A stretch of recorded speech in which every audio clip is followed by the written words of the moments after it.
কিভাবে বুঝবো যে এটা আল্লাহর পক্ষ থেকে আর এটা আমার দোষ? এই দাগটা আপনি কোথায় টানবেন? কিছু একটা আপনাকে খুব বিরক্ত করছে, আপনি ভাবছেন, ইস, যদি এই সমস্যাটা পার করতে পারতাম জীবন মনে হয় প্রশান্তিতে পরিপূর্ণ হয়ে যেত। আমাদের সবারই জীবনে কোনো না কোনো সমস্যা রয়েছে যা আমাদের শান্তিতে ঘুমাতে দেয় না। আর আমরা ভাবতে থাকি, ওহ ভাই, যদি এই সমস্যাটা চলে যেত অনেক ভালো থাকতাম। কিন্তু জানেন কি হয়? যদি এই সমস্যাটা চলে যায়, পরবর্তীতে আরেকটা এসে হাজির হয়। আর যখন নতুন সমস্যা এসে দেখা দেয়, আপনি ভাবেন পূর্বের সমস্যাটা আরো সহজ ছিল। এই পৃথিবীর জীবনে আপনি কখনো সমস্যা ছাড়া থাকতে পারবেন না। যদি সমস্যা চলে যেত, তাহলে ইয়াকুব আলাইসাল্লামের জন্য আমাদের তুলনায় অনেক আগেই সেটা দূর হয়ে যেত। যদি ঈমান থাকার মানে হয় আপনার কোনো সমস্যা থাকবে না, তাহলে মরিয়ম আলাইসাল্লামের কোনো সমস্যা থাকা উচিত ছিল না। রাসূল সাল্লাল্লাহু আলাইহি সাল্লামেরও কোনো সমস্যা থাকার কথা ছিল না। আল্লাহর কাছাকাছি মানুষদের জীবনী পড়লে আপনি দেখবেন তাদের জীবন ছিল সমস্যায় পরিপূর্ণ।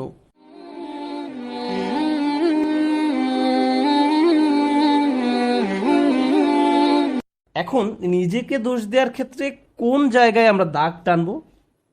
কিভাবে বুঝবো যে এটা আল্লাহর পক্ষ থেকে আর এটা আমার দোষ? এই দাগটা আপনি কোথায় টানবেন? বস্তুগত জগতে এটা বোঝা খুবই সহজ। বস্তুগত জগৎ বলতে আমি কি বোঝাচ্ছি, যেমন আমার গাড়িতে যদি আমি গ্যাসোলিন দেওয়ার পরিবর্তে পানি দেই, তারপর এটা না চলে, তখন পরিষ্কারভাবে আমি বলতে পারি না যে এটা আল্লাহর পরিকল্পনা। অথবা আপনি যদি সবসময় জাঙ্ক ফুড খেতে থাকেন, মিষ্টি জাতীয় খাবার সবসময় খেতে থাকেন, তারপর ৪৫ বছর বয়সে ডায়াবেটিসে আক্রান্ত হন, তখন আপনি বলতে পারেন না, ইয়া আল্লাহ, আমি কি বিপদে পড়ে গেলাম, এটা আল্লাহর পক্ষ থেকে পরীক্ষা। না, এটা আপনার মন্দ খাদ্যাভ্যাসের পরীক্ষা।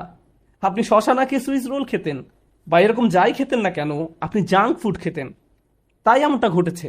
সুতরাং বস্তুগত জগতে কমন সেন্স দিয়ে সবাই কারণ এবং ফলাফল বুঝতে পারে। নৈতিক জগতে আপনি সালাত মিস করলেন কারণ দেরিতে ঘুম থেকে জেগেছেন, ফজর নামাজ পড়তে পারেন